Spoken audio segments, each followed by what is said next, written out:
Oh, hi. Hey everybody.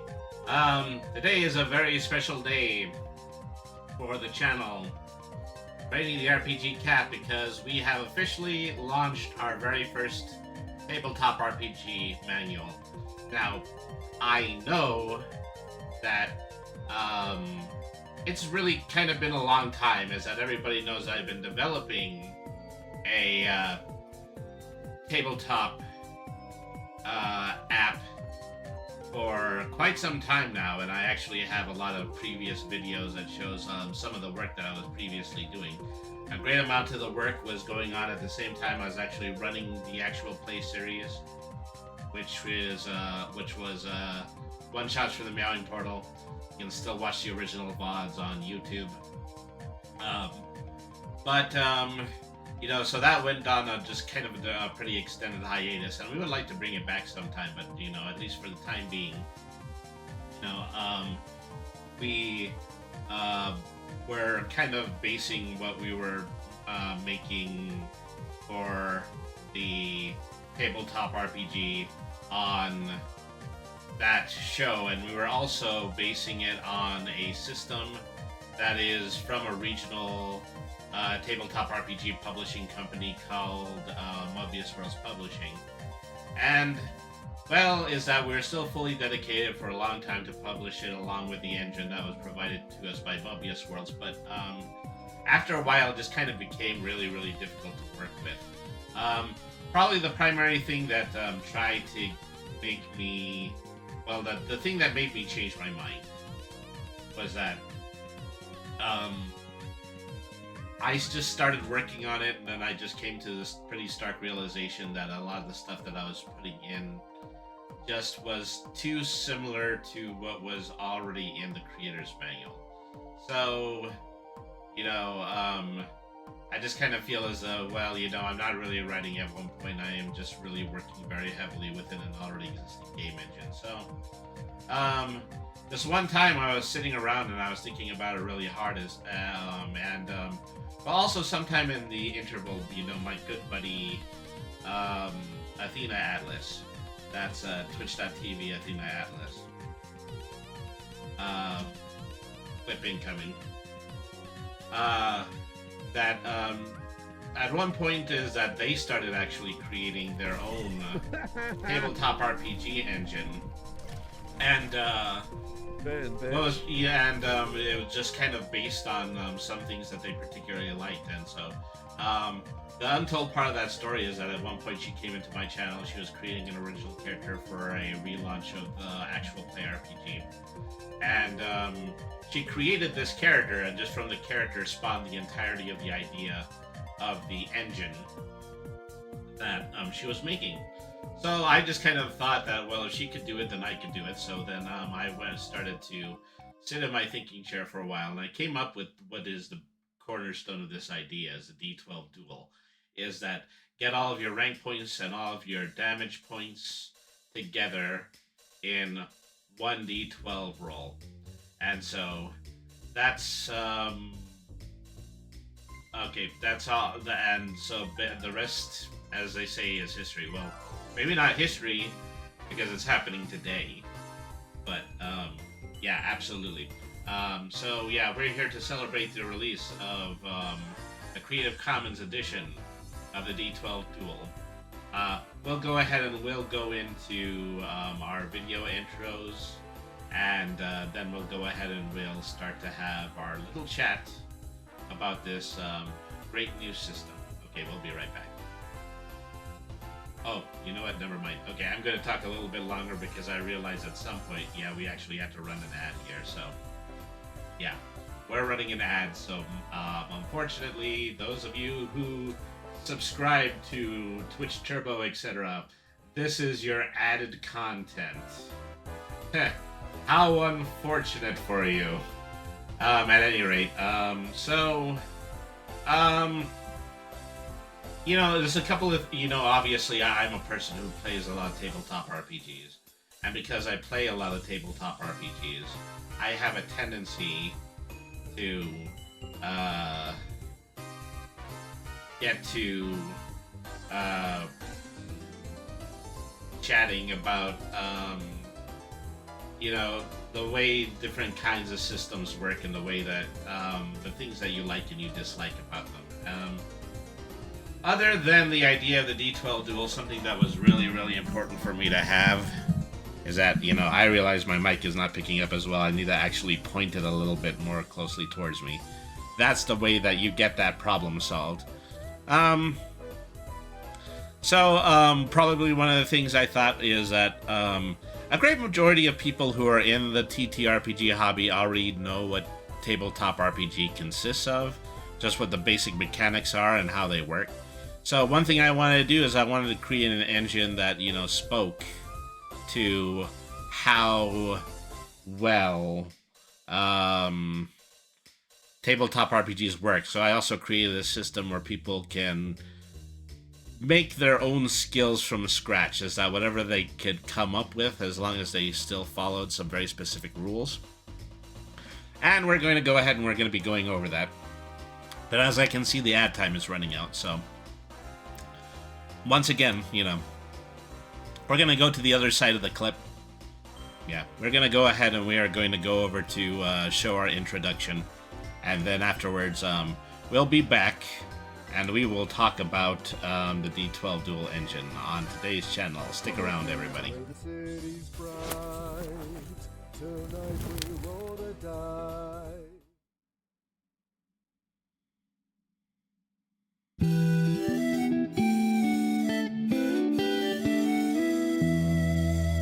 Meow.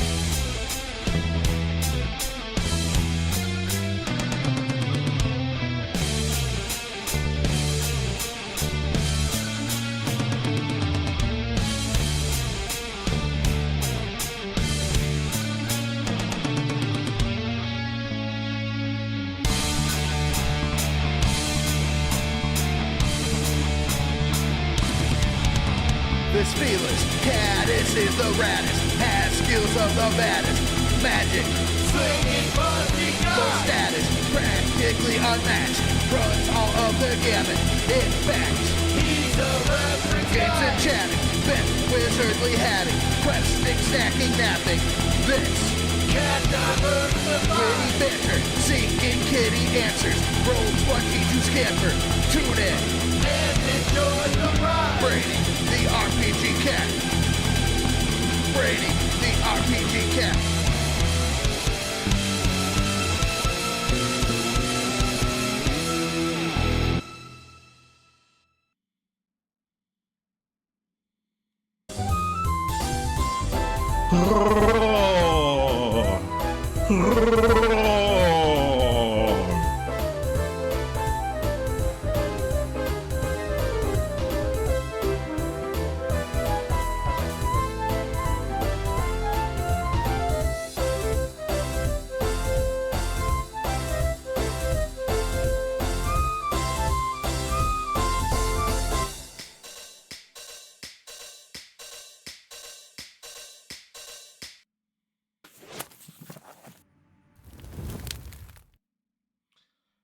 Hello, cats and kittens, felines and felidae, humans and variant humans, and every race, class, and subclass. Welcome to another episode of Brainy the RPG Cat. So, it's a very, like I said, this is a day for celebration because, it is out, my dudes. I am officially, christening the USS Brainy the RPG Cat tabletop RPG system today. So the actual system is out on Brainy the RPG Cat.itch.io. So that is Brainy the RPG Cat on itch.io. It is in very big letters on the top of the screen, and I also do have a QR code down here. So if you are interested in downloading it, the d12 Duel, it costs absolutely nothing to download. I do ask for a donation, but it's not a requirement. I mean, so as I have been heavily stating, this is a Creative Commons edition, attribution license. You are allowed to freely copy this, make modifications to this, and also release it, even if it is to be released as a commercial product. I do it this way because, I do very strongly still believe in the old Wild West way of putting together a tabletop RPG system. Is that I like the idea that tabletop RPG systems, well, going back to when I had started playing in the late 90s, used monochromatic black and white pages that could be Xeroxed, were mostly put together by material that people borrowed books, even borrowed books from the library, just to continue to make this a very cost-effective and very free and open source way in order to play a game.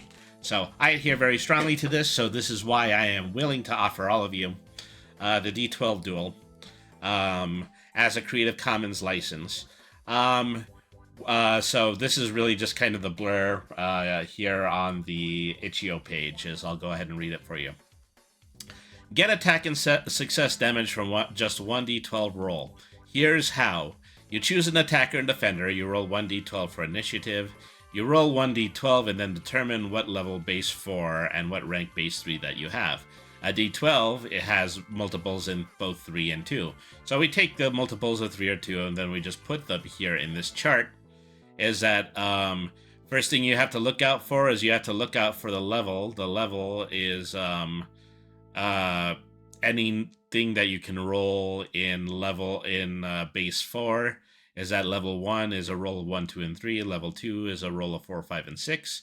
Level 3 is a level of 7, 8, and 9, and level 4 is a level of 10, 11, and 12.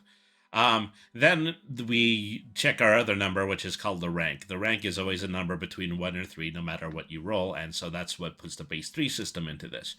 Okay, so the level 1, 1, 2, and 3 all counts as rank 1, rank 2, and rank 3. Level 2, 4, 5, and 6 counts as rank 1, rank 2, and rank 3. Level 3 counts as 7, 8, and 9 will count as level 1, 2, and 3. And 10, 11, 12 will also count as level 1, 2, and 3. So anytime that somebody attacks you, they will, if they succeed in the attack and the other player does not successfully defend, well, okay, let me back up a little bit from that. Okay. After you decide who your attacker and defender is through initiative, both of them will roll 1d12. And whoever has the highest number is the winner of the duel. If you're an attacker, you do 1 to 3 points of damage based on the rank when they roll a higher level. If they were to roll level 3, 7, 8, or 9, they will still deal to the opponent 3 levels of damage, 1, 2, and 3, depending on what the rank is. That if a defender rolls a higher number than the duel, then they win the duel, but they don't get to take damage. There is an exception for this, as we call it critical encounter, and we'll get into that. But this is the basic cornerstone about how the dice roll works, and the dice roll is a very integral part of this game. So, this is a basic role-playing engine you can apply to any game. Create your character sheet with special abilities that you invent from scratch using specific guidelines. Use a robust magic system with versatile designs for a multitude of magician types. Create your own buffs and duel your way to victory. This is an original dice roll system created by Vinny Cervantes, which incidentally is my IRL name, kinda. It's a long story. And it's offered as a Creative Commons attribution system. Okay, this is the copyright mark right here. Copyright 225 by Vinny Cervantes, licensed under Creative Commons by 4.0. To view a copy of the license, then go to creativecommons.org. Okay, standard procedure when it comes to that. Okay, so let me see here. Okay, so this is you know, if you were to go to bradytherpgcat.itch.io, this is the document that you would be downloading in PDF. Okay, so once again, this has the exact same information that it has on the front page. Just kind of something that I've also been putting all over social media, but it is generally supposed to be about just an infographic that helps describe how the basic dice rolls work in a D12 duel. Is that I believe that this is such a simple and economic and straightforward system that I can teach it to you just by using an infographic.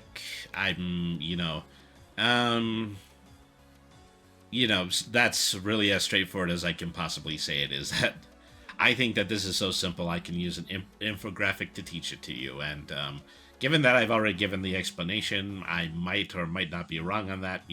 Somebody give me some comments, somebody give me some feedbacks, but also I'm going to be very actively looking for comments and feedback, etc., as I continue to promote this.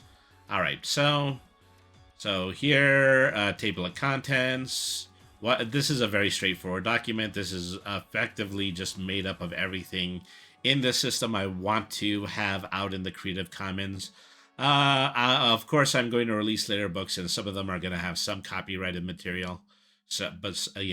And so everything about the D12 system itself is preserved as a Creative Commons. At some point, I'm actually going to release some licensed books. Doesn't really come as a surprise to anybody that I actually have my business plan that way. All right, so the D12 duel system is a system built around one basic concept: gain all of the information and stats needed to determine dice rolls using just one die. The D12 was chosen because the number 12 is a number that is divisible by multiple other numbers, while still reducing the total number count down from the usual D20. The cornerstone of the D12 duel system is a measurement of 2 multiples of 12. The 12 is divided into 4 levels of 3 numbers each. When the player rolls a die, they first figure out which level they're on. Level 1 is caused by a roll of 1 through 3, level 2 is caused by a roll of 4 through 6, level 3 is caused by a roll of 7 through 9, and level 4 is caused by a roll of 10 through 12. Then you look at the rank of 1 through 3 within each level. We now have a reading of 2 sets of numbers, the level and the rank. On a table, it looks like this. And so here is the chart once again. Now, the roll of one single D12 counts for 2 different sets of numbers. These pairs of numbers are what we'll use to determine dice rolls in the entire system. Okay, so challenge ratings. Challenge ratings are really straightforward. They're exactly the same as what happens in any other tabletop RPG. You roll your D12. Well, actually, let me back up a little bit.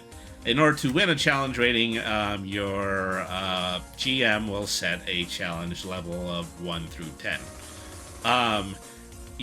So 1 would be saved for the easiest task possible, 10 would be saved for the most complicated things that a person can possibly do.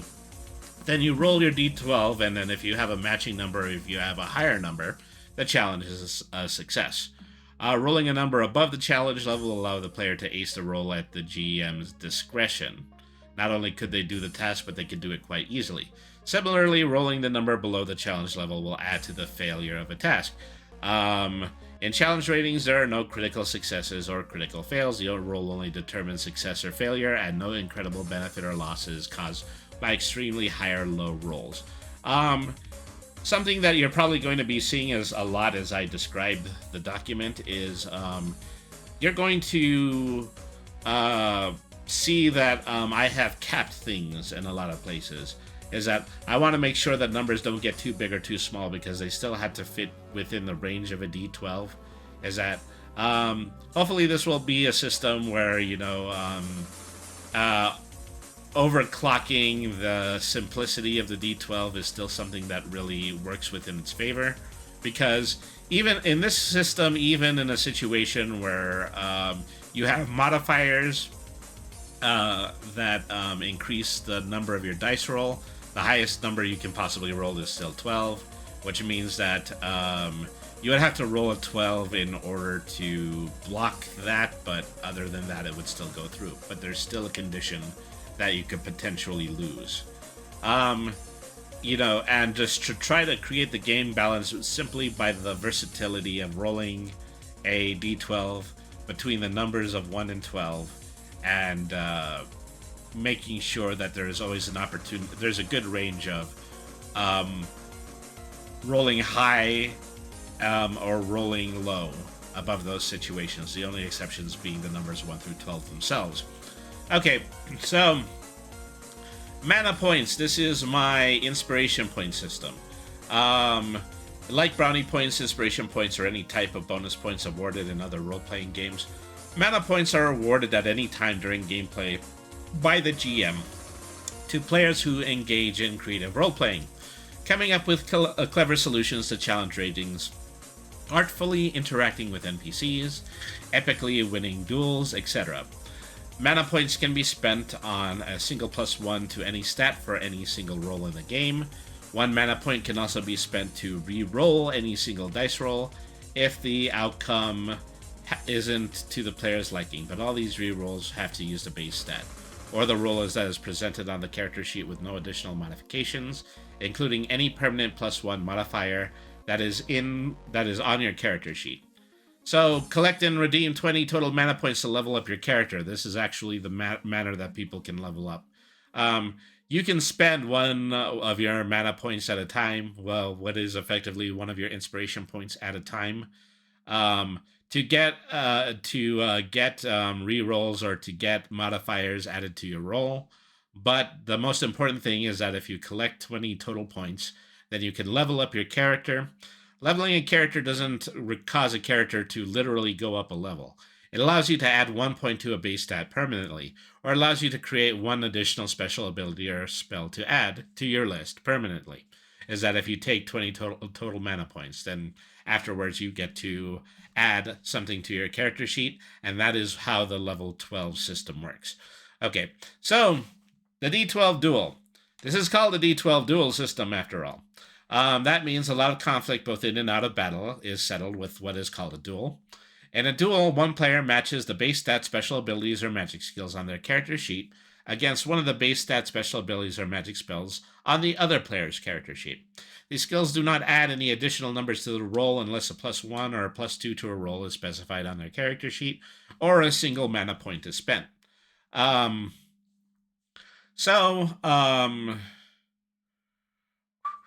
So here, the d12 duel is that if you can use mana points in order to bring your d12 up past a level 3, and that will increase the total amount of your dice roll. But increasing your dice roll, all the way up to 12 actually might require a lot of modification. And if you do, then you're also just spending a significant amount of your mana points, which you could also just theoretically use in order to level up and then add a stat point permanently. In initiative, roll 1d12 into your opponent. Whoever has the higher number is allowed to go first. In groups of players or NPCs, the players whose turn it is in the initiative is performing an attack roll. The player defending against the attack roll is performing the defense roll. So, I'm going to have to go ahead and make an adjustment to this document because this typo has got to be on the itch.io version as well.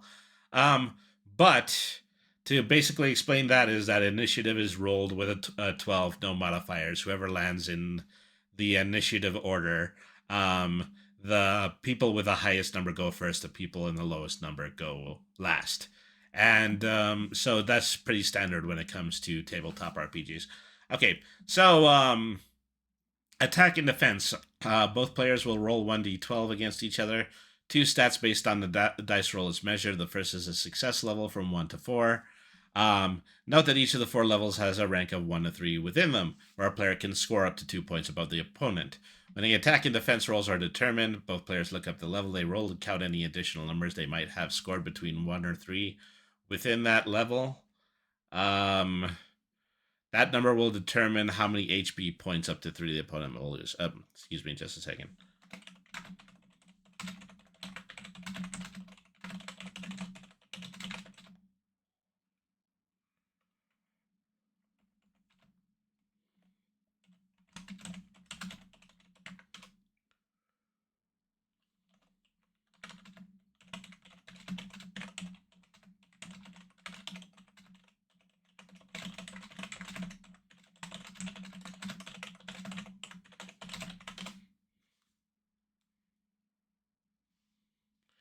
Okay, so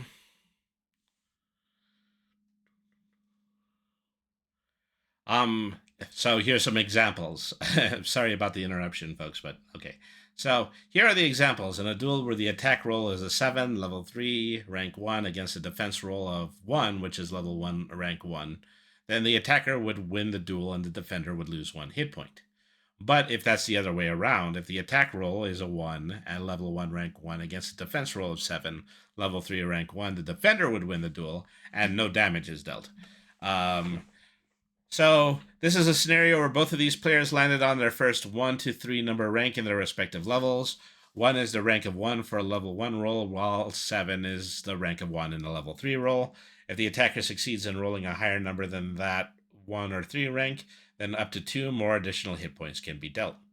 If the attacker would roll an attack roll of 8, level 3, rank 2, against a defender with a defense roll of 4, level 2, rank 1, then the 8 would count as a rank of 2. Then the attacker would win the duel, and the defender who rolled a rank of 1 in level 2 would lose 2 hit points instead of just 1. What happened in that situation was that the attacker rolled a level 2 against the defender's level 1, which means that they get to take 2 hit points off of their opponent. In that same situation, if they rolled an attack roll with a rank 3 against the defender's 4, which was a level 2 rank 1, then that would count as a rank of 3 above the 1 to 3 rank, and the defender would lose 3 hit points.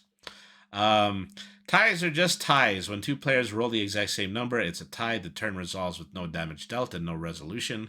Then the initiative will move forward. Okay, so this is what I had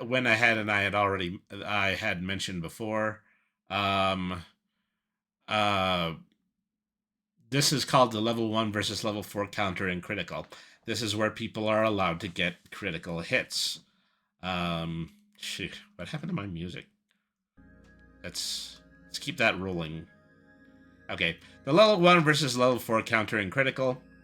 In most situations, as you can already tell from my description of this, is that the player that is performing the defense roll is only defending. That means they land a successful roll at defense, and it doesn't give them any benefits, only that they avoid taking damage. However, if the attacker rolls a level 1 attack roll against a level 2 roll, this triggers a counter. In a counter, the defender rolls their d12 a second time and then checks the 1 to 3 rank again, and then score that many points against the attacker. So I like to think of this as a situation where, an individual is defending against somebody and they do like a defensive shield bash, something like that. Is that the attack was incredibly weak, so the defender who had a much stronger defense has the opportunity in order to counter them, which means that they roll their die a second time, they check the 1 to 3 rank of that roll, and that roll, depending on whether it's 1 or 3, will result in hit points being taken off of the opponent. Here's the example. An attacker rolls a 1, level 1, rank 3 against a defender who has rolled a 10, level 4, rank 1. The defender rolls their die a second time and gets a 5, level 2, rank 2 roll. As 5 is rank 2, the 1 to 3 rank for that level. The defender successfully counters the attacker, and the attacker loses 2 hit points. Alright. So,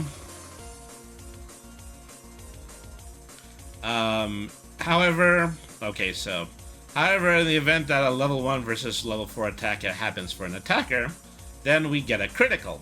The attacker then rolls again, checks their 1 to 3 rank, and adds a minimum of additional points to their attack roll.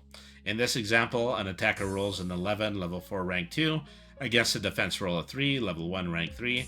Ordinarily, this would score the attacker 1 hit point, but because the attack was level 4 against the defender's level 1 defense, then a critical triggers. The attacker rolls again and gets a 4, level 2, rank 1, even though 4 is lower in the 1 to 3 rank than the defender's 3. The attacker is allowed to add 1 additional hit point for a total of 2. You're knocked out when your hit points reach 0. There's no permanent death condition. If you wish to seek character death, discuss it as a storyline event with your GM. Come up with creative ways to bring your character back from the earth, from the abyss. It may earn you some extra mana points. One last note, the total amount of damage you do to your opponent cannot exceed 3 hit points at any time. even in situations where the total number of hit points can be added above 3. However, it is possible to create special abilities where you can duel a person twice in the same round.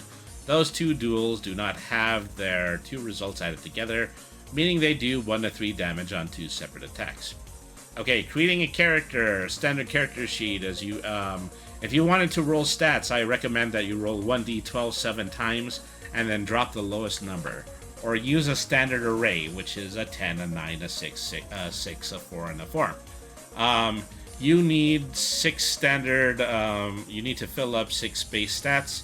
Strength, agility, physique, intellect, reason, and appeal, which are actually pretty standard. Strength, agility, constitution, intelligence, wisdom, and charisma. I'm using what is exactly the same type of stats that you have when you play Dungeons and Dragons. I just have different names for some of them. Then you have the ability to add a 1 or a 2 to any base stats. Then afterwards you get to figure out what your modifiers are for that. Alright, so your total number of hit points is your strength and your physique, averaged and then rounded up. Is that in a situation where you have, like, say, a 6 and a 9, then your average would be something like a 7.5. You can go ahead and you can turn that into an 8, and that's your total number of hit points. Skills, invent up to 3 special skills, and I do use invent because, as I said, is that in this system, you have the ability to create special abilities completely and totally from scratch. However, you do need to follow some specific rules. We'll go over that in a moment. So, if you have just 1 special skill, add a +2 modifier. If you had 2, add a +1 modifier to each skill. If you have 3, add no modifiers. And so, skills, martial arts exactly the same as skills. If you have 1 special skill, add a +2. If you have 2, add a +1 modifier to each skill. If you have 3, then you don't get any modifiers. Magic is the only really specified category here. Is that, I'm sorry, but this is Brainy the RPG Cat. Our first manual that is going to be released is going to be entitled Realms of Infinite Mana. And it is just an incredibly mage-centered style role-playing game. So, the stuff in here in the d12 Duel system, it's still Creative Commons. Everything that is here is still available for people to use and tweak and improve upon. But,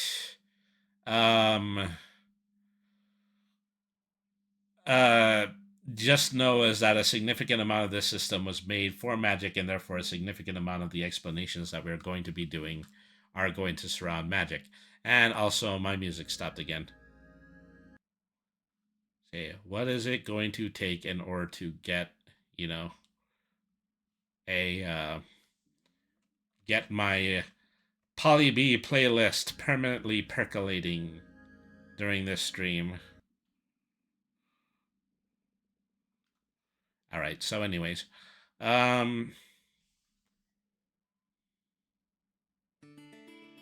okay, so that is skills. That is 3 special skills, 3 martial skills. Magic, choose your school of magic, invent up to 3 spells. Spells are populated according to the rules of your school of magic. Base stats, to create a character in a d12 duel, you need to populate these 6 total stats. Strength, how tough are you? Agility, how fast or eloquently you can move. Physiques, what elements of your physical body can help protect you from damage. Intellect, how educated you are, or generally how much you know. Reason, how well you can reason or think your way out of a situation. Appeal, how impressive you can be doing tasks. If you have a choice between rolling 1d12 7 times and dropping the lowest, or using a standard array, which is once again is 10, 9, 6, 6, 4, 4, and 4. To roll stats, roll 1d12 7 times and then drop the lowest number. Now it's time to add modifiers. Regardless of a character's race and or class, you can add a 1 or 2 to any base stat numbers. You cannot combine those 2 stats, and a 1 or 2 needs to be added to 2 different stats. So, a 1 through 3 and 4 through 6, they do not have any modifiers on them. 7 through 9 is a +1 modifier. and then 10 to 12 is a +2 modifier. Modifiers can add either a 1 or 2 to any dice roll you can roll using the base stat, both in and out of a duel. You cannot roll any number higher than 12. That means if you naturally have a 12 in your base stats, you shouldn't add a modifier to that number. 12 is as high as you can go. It makes more sense to add the +2 and the +2, the two modifiers that we give you to any stats that would ordinarily turn a 0 modifier into a +1 or a +2. So, to determine your total number of hit points, create an average of your strength and physique stats. If that event is an odd number, then round it up. Special abilities. There are 3 categories for special abilities: skills, martial arts, and magic. This very special thing about the d12 duel system is that the special abilities can quite literally be the things that are made up word for word by the player, provided their ideas are cleared by the GM. However, there are 4 specific rules when it comes to allowing your players to invent their own special abilities. Rule number 1, special abilities always require a turn to be used. Either a player has to take a turn both inside or outside of battle to complete the ritual or prepare to use their special ability, and during a turn initiative order, it takes the entirety of one round to perform a special ability, or the special ability goes off and requires the entirety of one round before it can be used again. So, more important than, making sure that people aren't just not completely spamming spells, this is to prevent people who are customizing their own special abilities from just using a single round in order to spam and attack multiple times. Some special abilities are written in a way that will allow you to do that, but there is always a kind of a block in between those two where they would be able to use that spell again. That brings us to rule number 2. Special abilities require a character to do something actionable to count as a special ability, whether it be a physical action or a meditative one. Even the most basic magic spells require focus. Within the interval of time as described in Rule 1, a player has to concentrate to perform their special ability again. They lose the ability to do that if a player or non-player character challenges them to a duel. So, there are situations where you do have to meditate and you have to prepare spells. In those situations, if you try to do that in battle, it gets cancelled out whenever an opponent tries to duel you. This is especially important for the people who mix potions for magic, because it basically means that if you mix a potion and you're trying to do it in the middle of battle, it's very likely you're not going to be able to exceed, because you're going to be attacked the whole time. Rule number 3, you cannot add modifiers from your base stats to your special abilities. Special abilities have their own modifiers, which are populated when you add them to your character sheet. Just like your base stats, any modifier greater than +2 up to the total number of 12 is the highest you can possibly roll.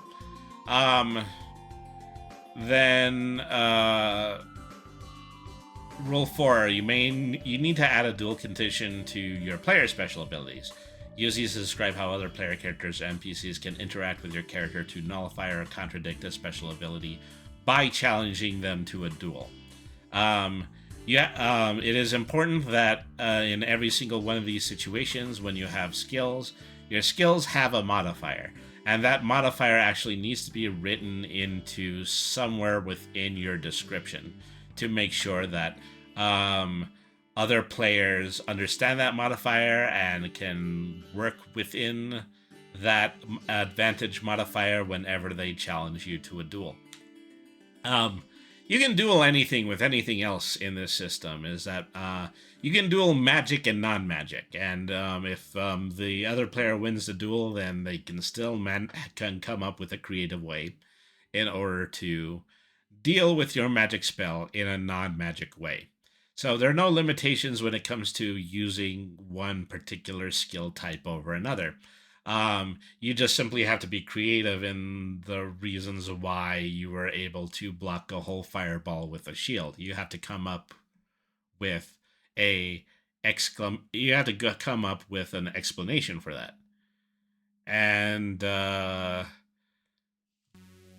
that is, you have to come up with an explanation for that, but coming up with an explanation for that is actually good roleplay. And as you know, good roleplay is actually rewarded here. Okay, so skills. Everyone has the ability to do something special. Your skills are a description of the very specific things you can do, both inside or outside of a battle, to influence the outcome. This may be a physical ability, a mental ability, or a talent. Choose up to 3 skills. If you have just one special skill, add a +2 modifier. If you have 2, add a +1 modifier. If you have 3, then add no modifiers. That's kind of a general rule when it comes to populating anything. The only exceptions are in the schools of magic, and we'll get into a discussion of that in just a moment. Okay, so let me see. Martial arts. Martial arts have a much broader definition in this game. If your character wields a sword, that sword swinging skill counts as a martial art and is added to this section. If your character is a more literal martial artist, a special way we've learned to throw or punch or kick needs to be described. And the specific description of the martial arts has to be written out the same way as it is per special abilities. So, if you just swing a sword, then you say, okay, you get a +1 to all attacks using a sword. That's pretty straightforward.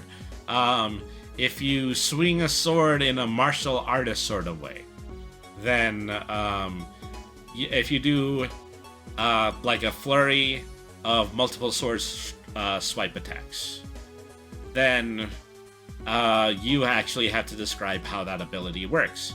You know, using the exact same custom special ability system that we've already described. You know, otherwise the standard attack is simply swing weapon, then add a specific modifier to the martial art to the die roll. Create up to 3 martial arts. You know, if you have one special skill, it's a +2. If you have 2, add a +1 to each skill. If you have 3, then add no modifiers. Okay, magic. I even wrote this into the document.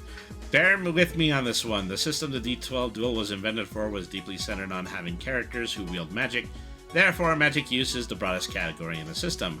Generally, magic spells are created the same way as skills martial arts as described above.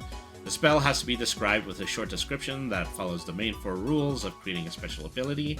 Additionally, you have to specify which mana type and school of magic you're casting the spell using in the spell. You don't have a limited number of uses per round in and out of the battle to use a spell. Like I said, the prototype of this system favors magic users. However, you do have to take into account the limitations you put on each spell both in and out of battle. Also, any spell can duel any other spell. How? You tell the GM how. Your reason why a shadow spell can be the fire one is all part of the roleplay, and your convoluted explanation will earn you mana points. I think I have given this same discussion in an earlier stream, but it's worth going again because now it really is just a very big version of this document now as well. Okay, mana. This is how mana works basically in the Brainy the RPG cat lore. You can think about it that way. Okay, mana is a construct of all elements within the natural order of a dimension embodied in a species in one way or another. This allows them to attune to and control very specific types of natural energy. We refer to this energy as the mana pool, a singular collection of every collected mana source into the single mass that all beings can access to perform their learned forms of magic. We consider a being who has access to this power as tapped into the mana pool. Different types of mana: elemental mana, control of earth, fire, water, air, plant life, and animal life. Clearly, the practitioners of elemental mana have the ability of elemental control, but the practice doesn't end there. Elemental magicians can create fire from nothing, water from thin air. The ones who control plants and animals may even be able to create new forms of life. Mana of light and shadow. People from various cultures have invented binaries that explain the nature of this magic. Hope and fear, good and evil, white or black magic. However, we don't choose to attribute this magic to specific forms of morality. Therefore, we refer to this two-pointed nature as the mana of light and shadow. Light and shadow on its own can be controlled in the same manner as elemental magic. Control of light and shadow typically allows its users to construct themselves in the body of pure white light or deep dark shadow, with various effects, not the least of which are the ability to telekinetically manipulate objects and people with the influence of light or darkness. However, any basic spell that respects the dichotomy of either the dawn or the dusk may be cast using light or shadow. Priest-like mages prefer the acts of light, leading to the purification and freedom of beings, as well as healing and resurrection of those who have been harmed, while shadow mages, like necromancers, dwell within the dealings of the dead and may bring undead souls from the grave to do their bidding. Prestidigitation is truly a magic of the modern age. Prestidigitation truly can't exist without the application of a civilized society, as more primitive societies tend to work in the broad strokes provided by elemental light and shadow magic. Prestidigitation follows the basic edict that mana is the source of all magic, yet it utilizes these skills in the creation of spells so acute that the type of mana which it deploys it is negligible. A levitation of objects, conjuration of items from thin air, creation of illusions and dancing lights and spells, which mend objects and animate brooms to clean floors. All of these are acts of prestidigitation. Prestidigitation, standard definition of it is like show magic. It is literally magic tricks. I wanted to use something other than, you know, like the more trademarked cantrip in order to describe what standardized magic spells were, so I just made the decision in order to change it to prestidigitation. Okay, sigil magic. The invention of sigils, the act of copying a single iteration of a spell, converting it to a spell character, and then applying it to an object.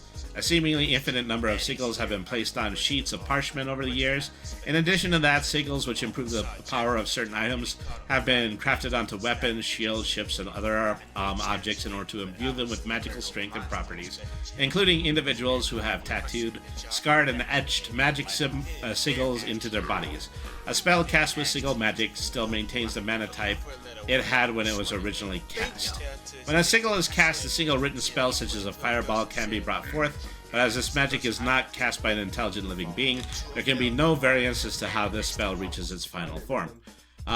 Alchemy and shamanistic magic, like with sigil magic, alchemy and shamanism is not a mana property inherent within the caster itself.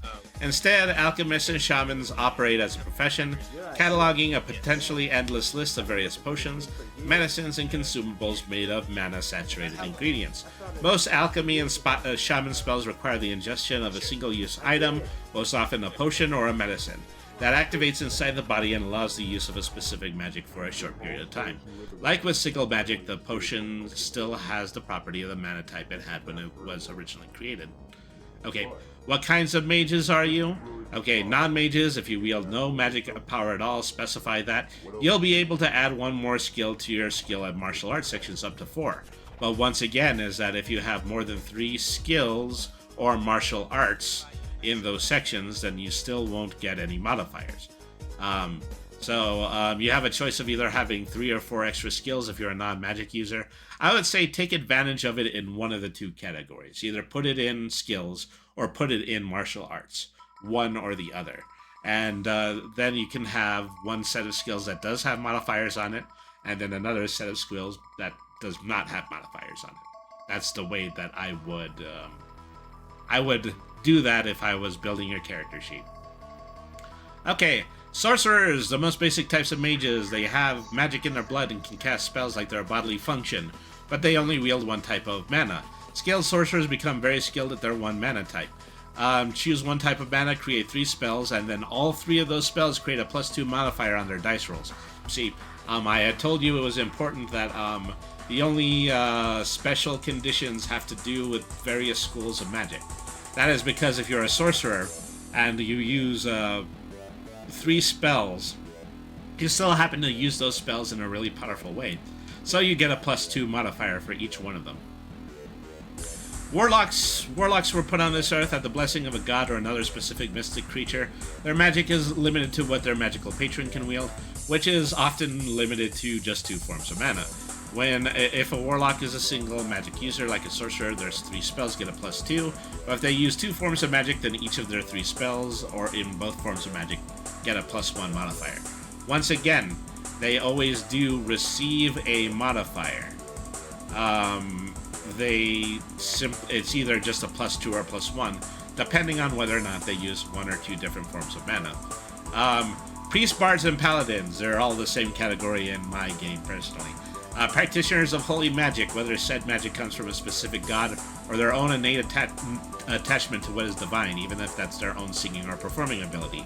Priests, bards, and paladins possess magic of light and shadow and 1 other magic ability. All 3 of their spells receive a +1 modifier.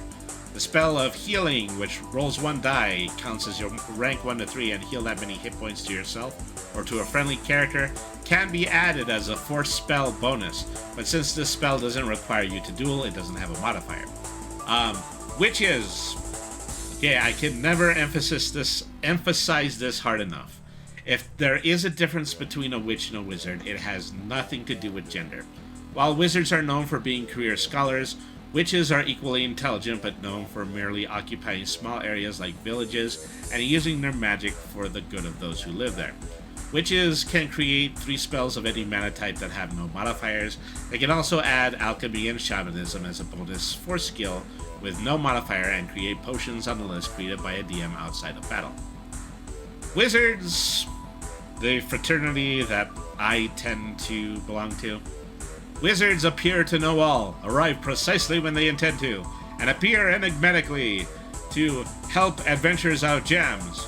Neurodivergence is not a requirement, but often a trait. Wizards can cast up to 3 spells of any mana type with no modifiers.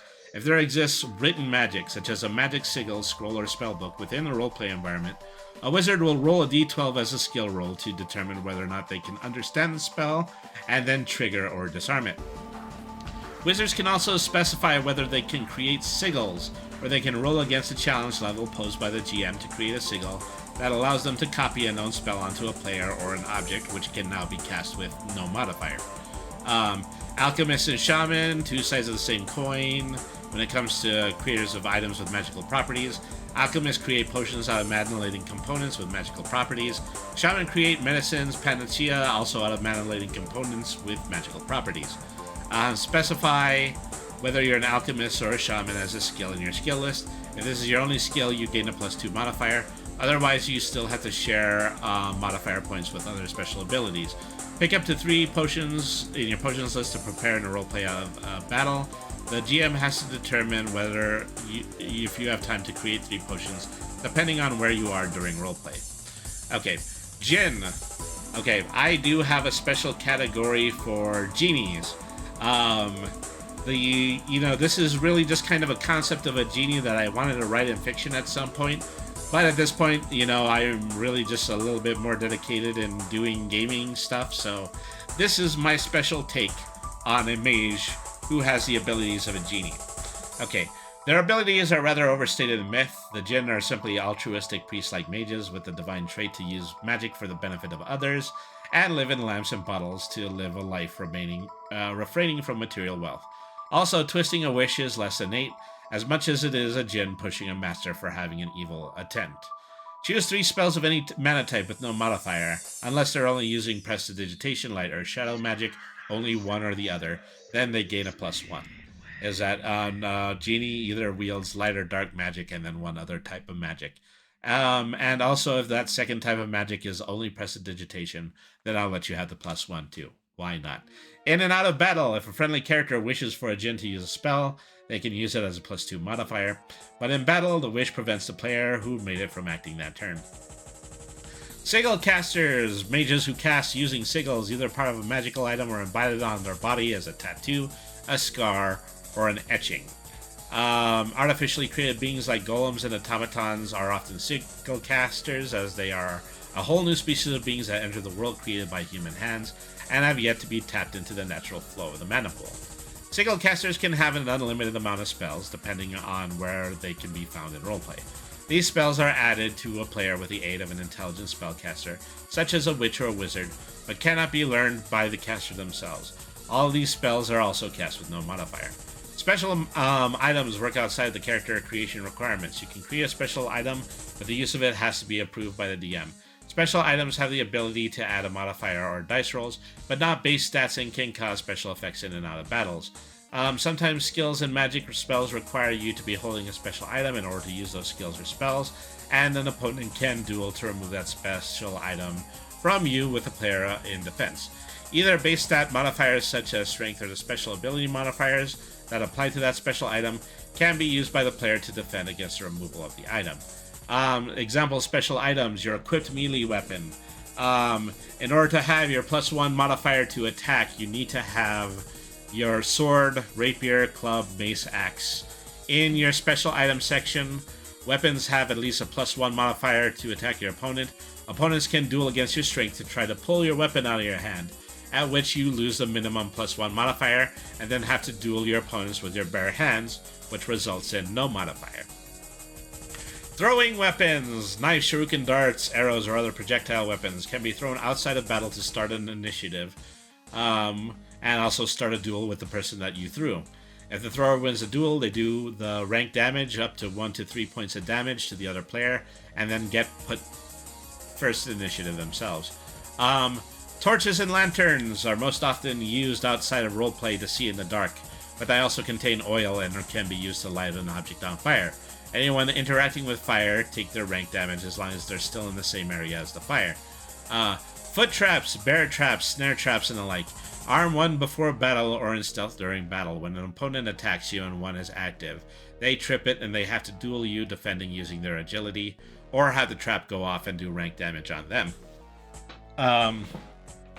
Tripping hazards. Whether you use proper caltrops or just throw a pile of marbles onto the floor. Duel against an opponent's agility. If they lose a duel, they fall, take 1 rank damage, and won't be able to use their next turn as they need to stand up.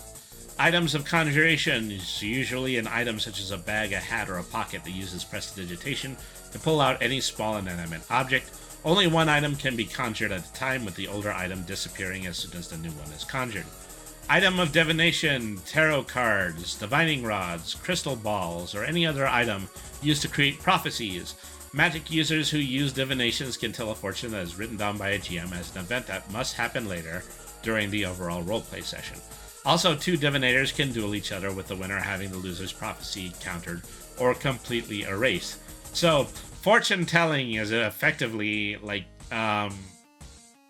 fortune creating. As soon as somebody actually foretells something, the GM writes it down, and they are required, in order to use it, in order to progress the story at some point. So this is just something that I use in order to actually make divination and prophecy a more exciting type of game mechanic. Also, prophecies can be dueled, most often with people who also have other prophecies, who are also divinators, and they also want properties. And so whoever wins that duel, their prophecy is the one that goes off instead of the one that was previously mentioned.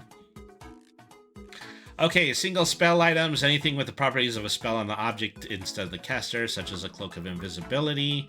These items have to be specified in their creation or approved for the GM to be used. Also, potions and shaman medicines, they also have to be single spell items. And so this is where that rule is. Example, alchemist shaman potions. All potions and medicines require 1 turn, either for the player to ingest or administer to another player.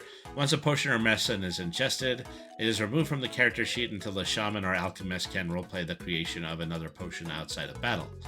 And so then we have a list of potions, as I'm going to leave that for the people who actually want to download the document to read. But I also want to mention that there are offensive potions. Alchemists in my game can create acid and poison and bombs and lamp oil and create oil slicks. That is basically how an alchemist would defend themselves.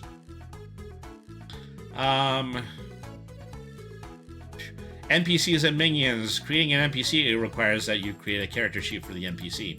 You can potentially go it on it, but just to be on the safe side, I recommend that the GM creates these stats in the events the player's characters use to duel the NPCs. Creating minions. Populating minions skills is that you have a sheet that only has skills and magic on it. You cut out martial arts. And so that gives the ninja the ability, that gives a NPC an ability to have between 6 and 8 total. No, well, not even. They have an ability to have a total of 6 in a combination of skills and magic.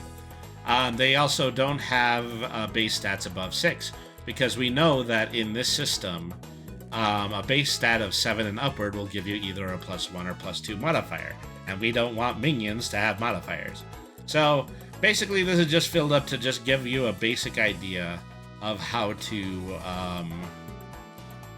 create a weaker character that is used as an enemy type, like a goblin. I use the example of ninjas. I give them the skills of fast sprinting, throwing knives, and also vanishing. And I also created several character examples, once again, as I'm gonna mostly leave these for individuals who are going to want to download the document. To demonstrate the versatility of the d12 Duel character sheets, we're going to create several characters, each one based on the standard fantasy class found in other fantasy role-playing games. All these characters are created using a standard array, 10, 9, 6, 6, and 4 and 4. Bob, the two-sworded fighter, he has a strength of 12. That is the 2 modifier added to the standard array number of 10. An agility of 6, which has no modifier, and the ability of physique, which adds 1 which adds 1 number to it, changing it from 9 to 10 and turning it into a +2.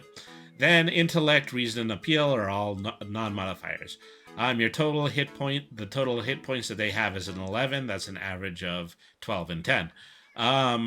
The skills, adrenaline rush, basically second wind. Roll 1d12, check the rank, heal that much damage, can only be used once per session. Short sword does +1 to all attacks. Double attack, if Bob has a critical over a player, then instead of adding a second die roll to their damage, they can get an attempt to duel again in the same round with a +1 to their attack. Remember when I said that some people actually do get the ability to attack twice in the same round? This is one of those situations. The opponent still has the ability to defend against Bob if he attacks a second time and win that defense. But if they do win 2 defenses, then you basically just take the 1 to 3 rank from both of those attacks and then you add them to the total of their hit points.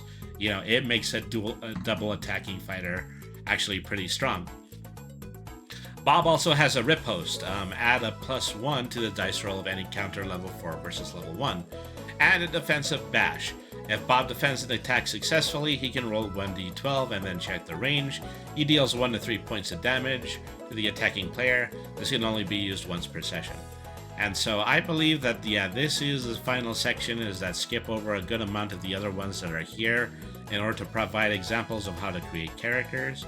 There is an example for every standard 5e style character creation here. And then also one for every single different type of mage, with the exception of the alchemy, the shaman, and the sigil casters, which is pretty straightforward as it is. So, so it's worth just using this section in order to go over what you're allowed to do with the d12 Duel system under Creative Commons. You're free to share this, copy and redistribute the material in any medium or format for any purpose, even commercially. You can adapt it, remix it, transform, and build upon the material for any purpose, even commercially. The licensor cannot revoke these freedoms as long as you follow the license terms. So, the following terms is simply attribution. You have to give me credit, provide a link to the license, and indicate if changes were made.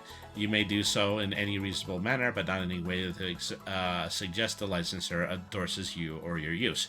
And then from there are no additional restrictions. You do not have to comply with the license for elements of the material in the public domain or where your use is permitted by an applicable exception or limitation. No warranties are given. The license may give you all the permissions necessary for your intended use. For example, other rights such as publicity, privacy, or moral rights may limit you when you use the material. Coming soon, Brainy the RPG presents. This is the name of the official books I'm going to be releasing soon. Realms of Infinite Mana and the Baron's Wasteland, multiverse adventures, TTRPG manuals that will use the d12 Duel system. And finally, this is just, what really amounts to the one graphic that I have in here. This is my custom d12 Duel designed character sheet. And so you can put all 6 of your base stats here, write down your hit points, and then write down your 3 skills, martial arts, your school of magic, your spells, and then your special items. Very simple, very straightforward. I kind of leave out like anything that is storytelling and lore based, at least in this version of it. Maybe I will make a version of it for later games, but it is really just important to know what your character's utilities are. If you're anybody who plays tabletop RPGs, I have every faith and I have every belief in you that you are going to be doing creative things during your playthrough. So write it down somewhere else if you want. Write it down in your vision journal.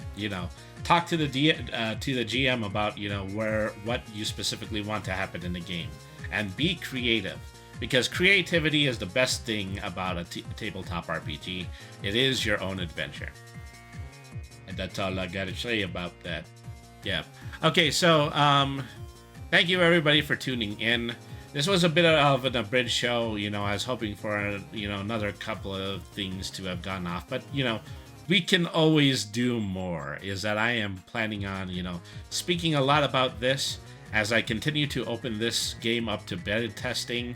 Try to see if I can find people who are interested in creating a D12, using the D12 Duel in their own published material.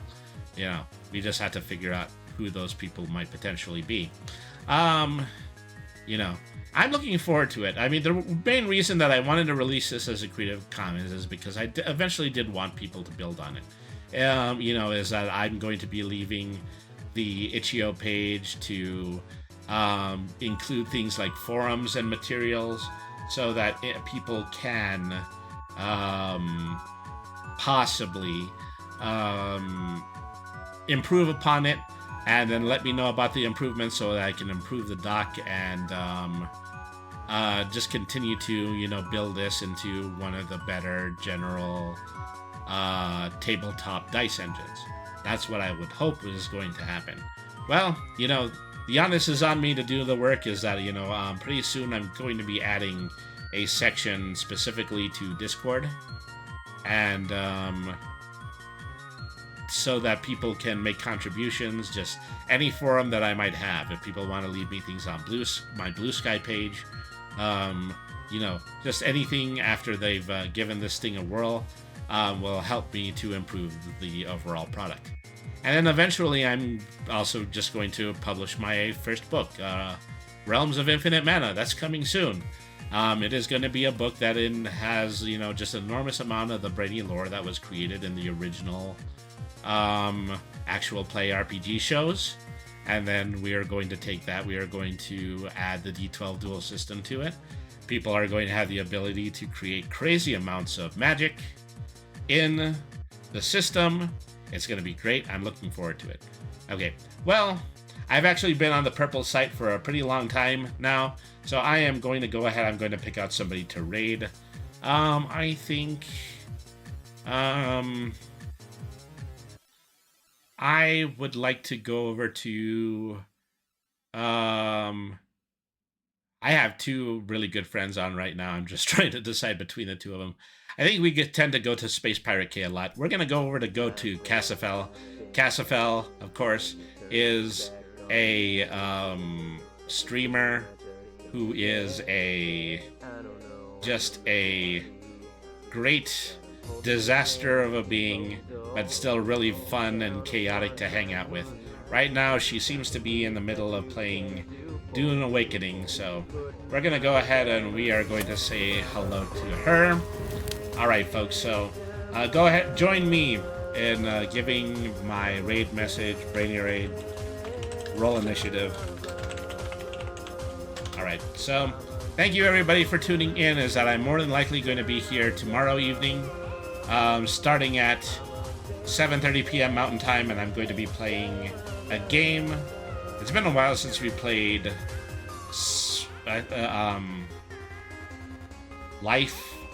Fantasy Life I. We'll more than likely play Fantasy Life I on Sunday. So, thank you everybody once again for tuning in. Remember, BRAINY means smart. Nothing is too hard if you use your head. Always be the change that you want to see in the world. Have a good evening, everybody, and thank you very much for watching.